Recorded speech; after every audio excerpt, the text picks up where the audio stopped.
Auto-scrolling feature allows you to play TikTok videos on your For You page, without having to swipe up or down. To begin, open the TikTok app on your phone. Tap and hold the center of any video while it plays. A menu will appear where some options will be available. Swipe to the left, and you will see Auto Scroll. Tap on it. That's it. TikTok will now automatically play the next video once the current video ends. You will also see the auto scroll icon below the search icon.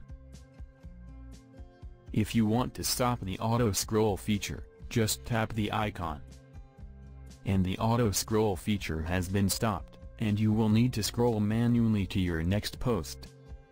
So in this way, you can enable auto scroll feature on TikTok.